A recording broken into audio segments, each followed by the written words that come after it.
Welcome to Dead Giveaway. I'm Billy. And I'm Carly. This is a two-part podcast. In episode 1, I will tell a true story, but change the names and locations to try and see if my true crime-obsessed wife can discover the truth. In part 2, Billy reveals the answers, and we will discuss the details of the case. Will I get it wrong, or will it be a dead giveaway?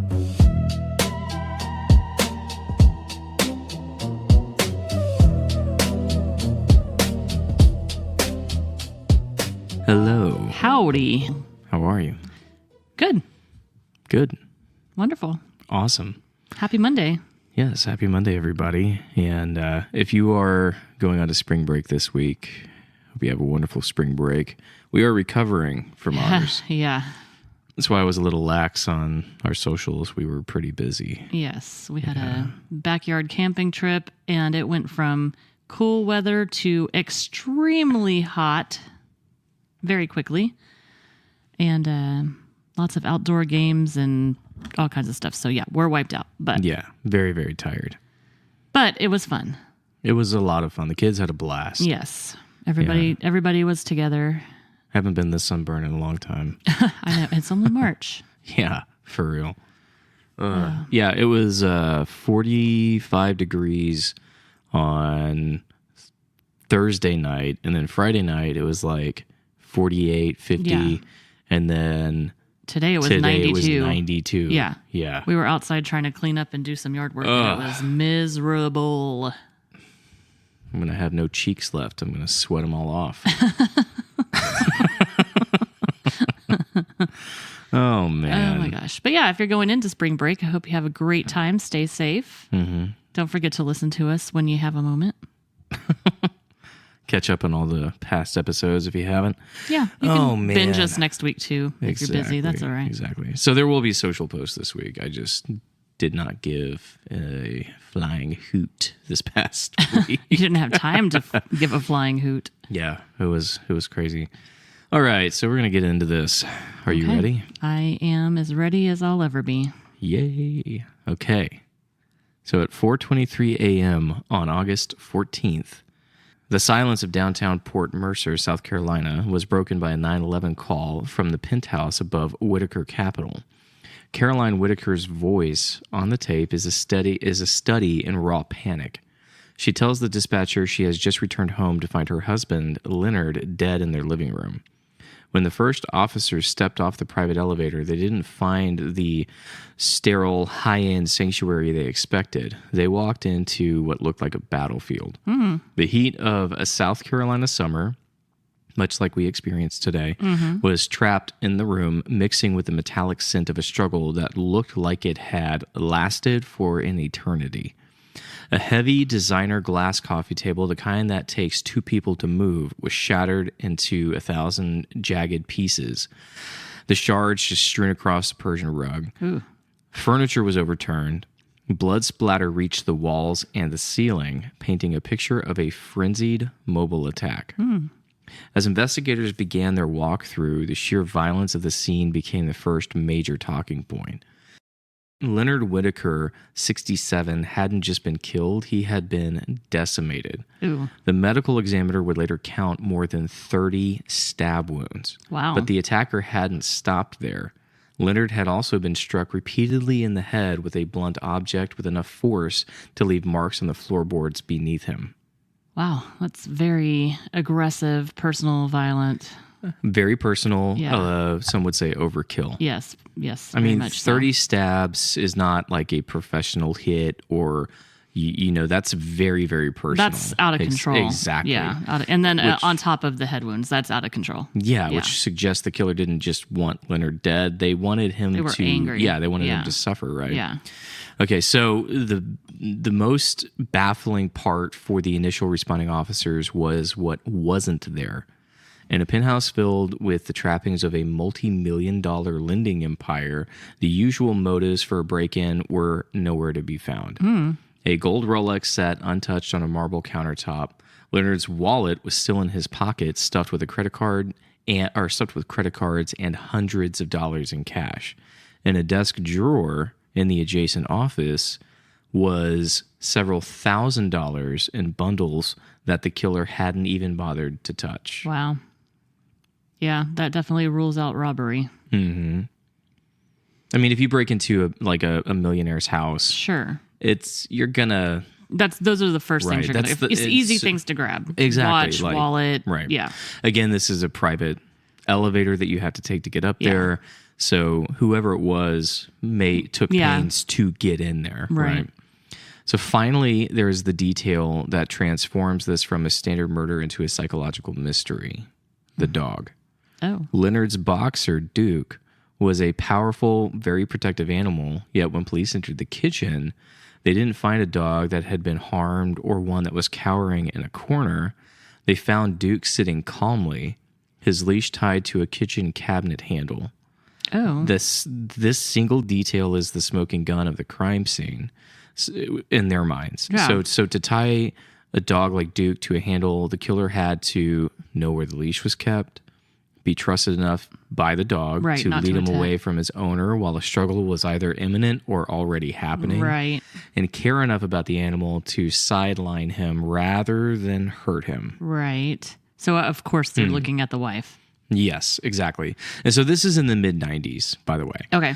I forgot to mention that at the top. So we're mid-90s, again, millionaire status, and this guy, Leonard Whitaker, he wasn't just a businessman in Port Mercer, he was like an institution there. Okay. He was the classic American dream story with a sharp, jagged edge. Born to immigrant parents in a tough Chicago neighborhood, he didn't just build a fortune, he had to literally carve it out. He started with a single dusty auto financing office and turned it into what is now Whitaker Capital, a predatory lending empire worth tens of millions of dollars. He was a man who understood the value of every cent and the leverage of every secret.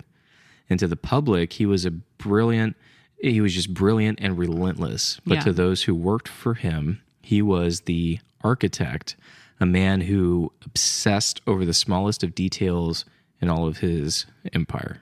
Sure. Yeah, I mean, you don't get that successful from not paying attention to detail. So a little bit more about Whitaker being meticulous. Former employees at Whitaker Capital described a workplace that felt more like a surveillance state than a corporate office. Oh. Yeah, Leonard didn't just keep records, he kept everything. We're talking about a man who logged every 5-minute meeting, every handshake, every long-distance phone call. If you had lunch with him, he wasn't just listening to your pitch. He was likely writing down the time you arrived and exactly how much you spent on the appetizer. Oh. Yeah. That's a little over the top. Well, it's kind of like micromanager on steroids, right? Yeah. And this is the behavior of a successful CEO. It's kind of warning signs of somebody who is really overly analytical. Controlling. Yeah. Big time. Yeah. Yeah. Also, it makes for a very awkward work environment. Well, yeah, I mean, especially if you know your boss is going to be logging. Yeah, like you got up to go to the bathroom and he saw you, so he has it written down. Do you remember last Thursday at 2:02? You were in the bathroom for about 8 minutes. Are you okay? Yeah. Sorry, no more Taco Bell. Yeah. You're gonna have to get used some less fiber in your meals. Yeah. As Leonard aged, that meticulousness curdled into something far more clinical. The friends who stayed by his side, and there were not many, stopped using the word organized and started using the word paranoid. In the final months of his life, Leonard's world started to shrink rapidly. He stopped trusting his board of directors, his lawyers, and eventually the people sitting across from him at the dinner table. Oh. He told one close associate that he felt like he was being hunted from within, that the people closest to him were quietly rearranging his finances behind his back, waiting for him to slip up so they could push him out of his own company. Well, I mean, he's either super paranoid or he's right on. Right. Because he's dead now. Kind of hard to ask. Yeah. This paranoia wasn't just a feeling. Leonard actually acted on it. He turned his luxury penthouse into a recording studio. He began secretly taping every phone call that came through his private line, and he wasn't using high-tech equipment. He was using a box of old-school cassette tapes capturing hours of voices in the dark. Yeah. When investigators actually cracked open the heavy floor safe in his office, they didn't just find deeds and bonds. They found a box of these tapes labeled with dates and names in Leonard's tight, cramped handwriting. Wow. Yeah. Can you imagine having to be the one who has to go through all that? Oh, gosh. I mean, it could be the most mundane things, or it could be really interesting. Right. And you have to listen to hundreds of hours to find maybe the one thing that you think might help you. Well, and so to investigators, they now have Leonard's voice, but they now have what they might have as a potential killer's voice as well. Yeah. So they have to go through all of these. Yeah. Right. So the most chilling part of these recordings wasn't the business deals, it was the domestic life.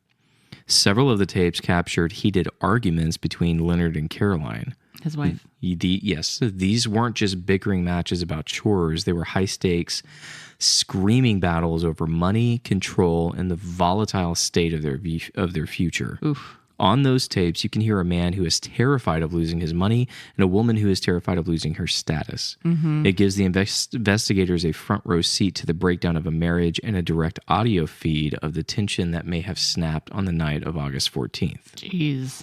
Yeah.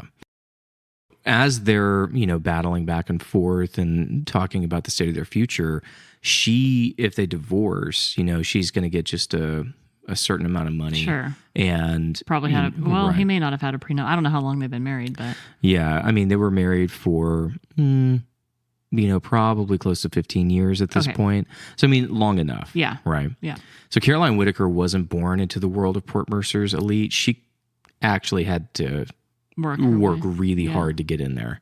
Long before she was the queen of the social scene, she was just the daughter of a small-town mechanic, growing up in a house where money was something you worried about, not something you displayed openly and in a lavish style. When she arrived in Port Mercer in her early 20s, she didn't have a pedigree, but she had something far more dangerous: a relentless, singular determination to climb the social ladder. Mm-hmm. She didn't just want a job, she wanted a seat at the table, and she spent her early years in the city cultivating a reputation, making sure she was seen at the right galleries and at the right restaurants until she finally found herself at a high-stakes charity event nearly 20 years ago. Okay. That was where she met Leonard Whitaker. Okay. Interesting. Hey, also, second week in a row of somebody trying to keep their social status. Mm-hmm. Interesting, right? Mm-hmm. The merger of their marriage was when Caroline married Leonard, and it wasn't just a wedding. It was an instant elevation of status. Yeah. Overnight, she went from a climber to the woman who held the ladder for everyone else. She became the face of Whitaker Capital's softer side, hosting the city's most exclusive charities like, galas, fundraisers, political fundraisers, holiday parties, and people would kill for an invitation to these. They became the was the events. Party of the, Mm-hmm. To the public, they were the ultimate power couple. Brilliant, ruthless financier, and the elegant, sophisticated socialite.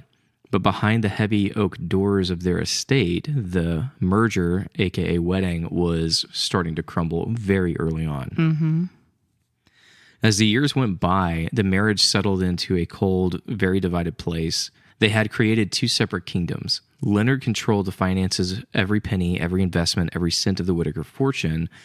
All of it was under his thumb. And I'm sure he kept track of every single penny. Caroline, in response, took absolute control of their social life. Yeah. She decided who they saw, where they went, and how the world perceived them. Oof. Yeah, so this is a very imbalance divided of power. He's fighting for the financial. She's fighting for the perceived, which she kind of has to have money to do what she wants to do, and he probably also has to have some of that social interaction to have exactly. I mean, you have to, right? So by 1998, the Cold War had turned hot. The primary weapon in their arguments wasn't words; it was the credit cards. Friends of the couple began to whisper about a recurring humiliation. Leonard would wait until they were in the middle of a heated argument or until Caroline was hosting a major event, and he would simply deactivate her access to his wealth. He would cut her off on the cards in the middle of a shopping trip or a caterer's meeting just to remind her where the power truly sat. Oh, that's not right. For a woman who had grown accustomed to the finest luxuries Port Mercer had to offer, and who remembered exactly what it was like to be the daughter of a mechanic who worried about money, it wasn't just an insult, it was a threat to her very identity. Yeah. So in the summer of 1998, the relationship had deteriorated beyond repair. It wasn't just bickering anymore, it was an absolute total collapse. Leonard did something that signaled the beginning of the end. He moved out of the sprawling family estate. He retreated to the penthouse above his downtown offices, the very place where he would eventually be found. He turned his office into a fortress, leaving Caroline in the big house with the kids, the status, and a bank account that he could turn off with a single phone call. And I'm sure he did. Wow. Oh, on more than one occasion, most likely. Yeah. Based on that, you would assume, somebody who's going to do this. But again, you have to think about this of somebody who's living lavishly, who didn't come from money. Right. She has the propensity to want to spend an exorbitant amount of money. Yeah. He's trying to control it, and probably both are going overboard. For sure. Yeah. During the investigation, detectives discovered a memo Leonard had written just weeks before his death. It was tucked inside a locked drawer in his office.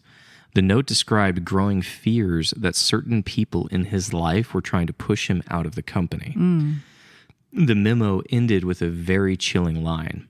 If they don't kill me first, I may have to deal with them myself. Oh. Detectives weren't sure whether Leonard meant this as a threat or these were just simply the words of a man under an extreme amount of pressure. Yeah. But within weeks of writing it, he was died. dead. Yeah. A very violent death. I thought you were going to say his memo said Jane went to the bathroom last Thursday at 2 p.m. That would have been hilarious. I mean, honestly. Yeah. This dude who's keeping notes like that, it would not be shocking to find something like that. No. And so, again, this is a man who keeps meticulous details. So of for everything. This to be intermingled with that and to be in a locked drawer, the investigators take this extremely serious. Yeah, because obviously he thought it was if he locked it up, that's important. Caroline Whitaker provided the police with a very specific high-stakes timeline. She claimed she was at the penthouse late into the night, but around 1:15 a.m., the domestic peace was shattered, not by an intruder, but by a medical emergency. One of her children had allegedly developed a blinding severe migraine, the kind that causes vomiting, intense light sensitivity. So Caroline told investigators that she gathered two of the children, bundled them into the car, and raced towards Mercer General Hospital for emergency treatment. Okay. This left Leonard entirely alone in the high-security penthouse. Do they have a time of death? Can they verify that he was killed after she left for the hospital?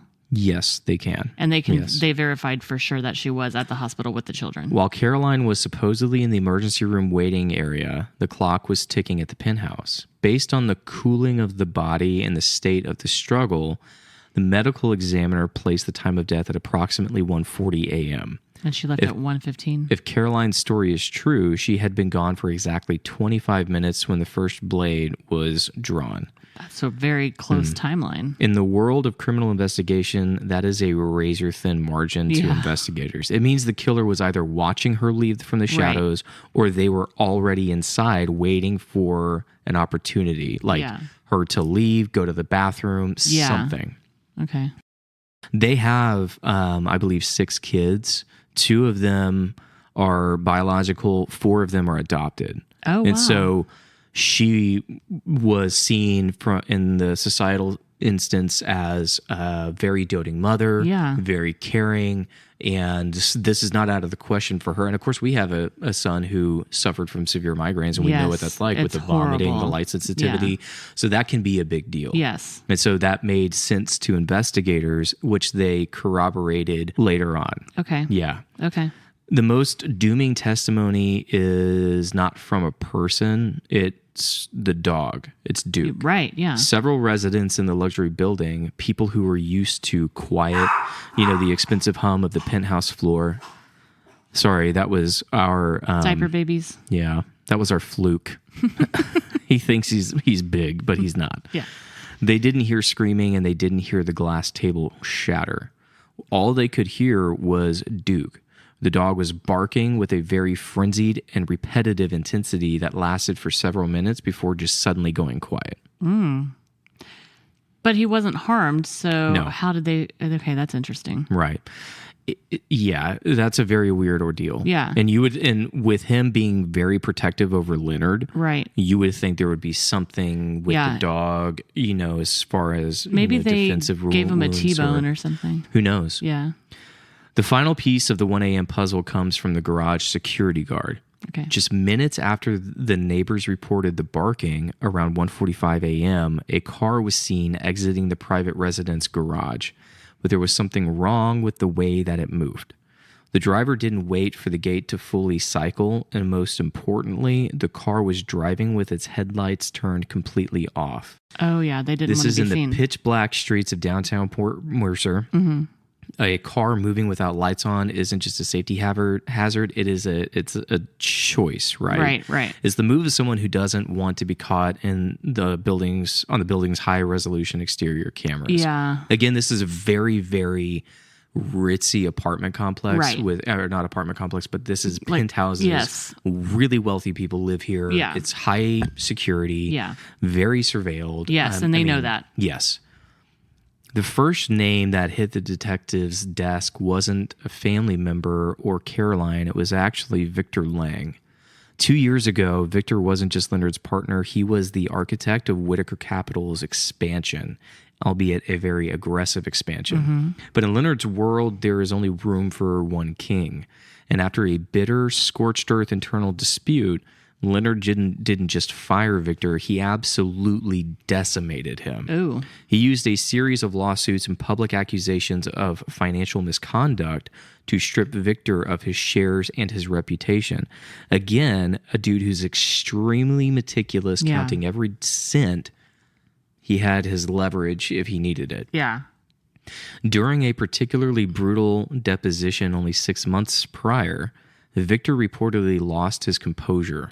In front of a room full of high-priced lawyers, he leaned across the table and told Leonard, "You think you've won, but you're just building a bigger tomb for yourself." Ooh, that's not good. When investigators found out that Victor Lang had checked into a boutique hotel in Port Mercer just 48 hours before the murder, they thought they had their man. It felt like a classic revenge story. They spent the first critical 24 hours of the case tracking his movements, convinced that this man who lost $50 million had finally come to collect his debt in blood. But while the detectives were looking at the business rivals, the street-level officers were looking at the bloodline. Daniel Whitaker, Okay. Leonard's adult son from his first marriage, had become a ghost in his father's life. Daniel didn't just dislike Caroline, he viewed her as a financial parasite who had systematically erased his mother's memory and, more importantly, his own inheritance. Oh, that's not good. Friends described their relationship as openly hostile, but it reached a breaking point just 72 hours before the murder. Witnesses outside the Whitaker Capital headquarters saw a public screaming match between father and son. Daniel was seen shaking a fist at the penthouse window, shouting, "You're going to regret choosing her over me." Ooh. To the police, this looked like a crime of passion by a Right. son who had been pushed too far. Yeah. They spent a massive amount of resources trying to place Daniel's car in downtown Port Mercer on the night of the 14th. They wanted desperately to believe that the overkill in the living room was the result of 20 years of father-son resentment finally boiling over. Yeah. That would make sense. The anger and, feeling like you're being cut off and replaced and all of that. It wouldn't be the first time that that's happened. That's for sure. For sure. I mean, watching somebody dwindle, Yeah. your Spend all perceived the money. inheritance, Yeah. right? Yeah. Especially if you're a child of product of the first marriage and then there's a second marriage and second set of kids, you do feel it's not only the money, it's the I've been replaced, I'm no longer important, you know what I Exactly. mean? Like, Yeah. yeah. That would spark a lot of resentment. I totally agree. So 3 days into the investigation, the high-profile leads were hitting brick walls. The business rivals had alibis. The sun was 2 hours away. Detectives began doing the grunt work, combining combing through recent travel records, bus manifests, and regional flight logs into Charleston. That's when a name appeared that didn't fit the billionaire world of Whitaker Capital, Ryan Caldwell. Ryan hadn't used an alias. He hadn't used a burner phone. He had flown in from Atlanta 48 hours before Leonard was killed and checked into a weathered, low-rent harbor hotel on the outskirts of Port Mercer. Okay. And what's his relationship? When investigators visited the hotel, they found a room that looked like it belonged to a ghost.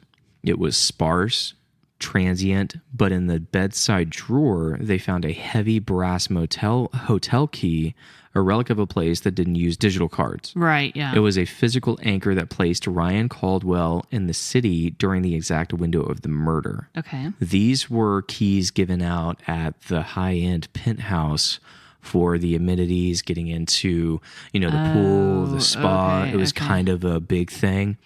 And so even more chilling was when detectives showed Ryan's ID photo to the security guards and shopkeepers near the Whitaker building.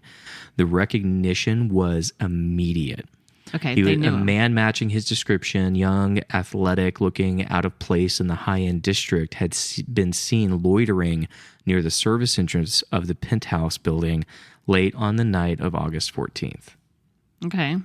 At first, Caldwell was just a name on a manifest.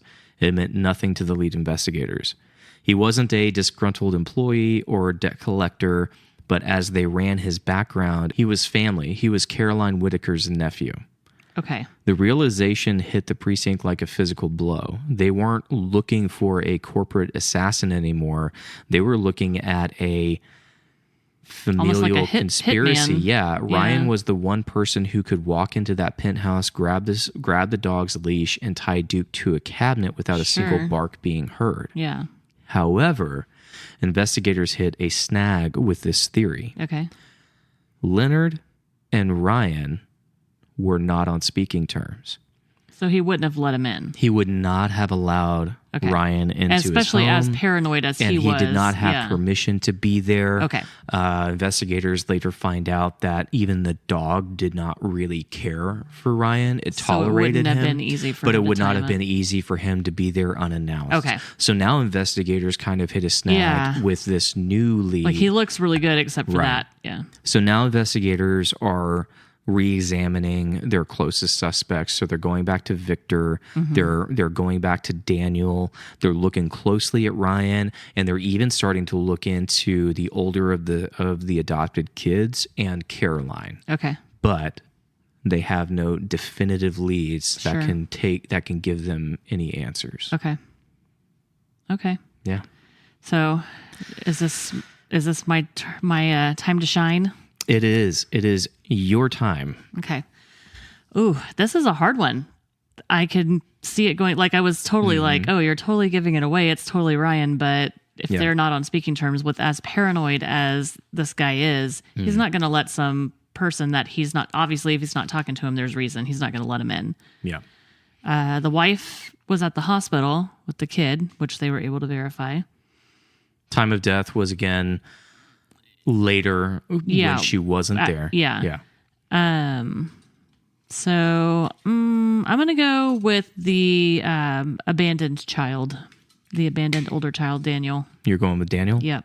Okay. All right. Okay. You heard it here. She went with Daniel.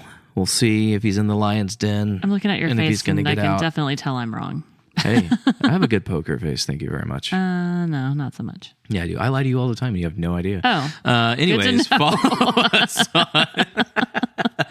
follow us on Instagram, TikTok, YouTube, Dead Giveaway Podcast. If you want to email X. us suggestions, email deadgiveawaypodcast@gmail.com. Yeah. We're on Patreon. If you want to support the show, hit us up. Actually, the best way that you can support the show is free and simple. It is a review, but a good review. Just leave us a good review, please. We would be ever so grateful. And as always, we really appreciate you listening Yes. and tuning in.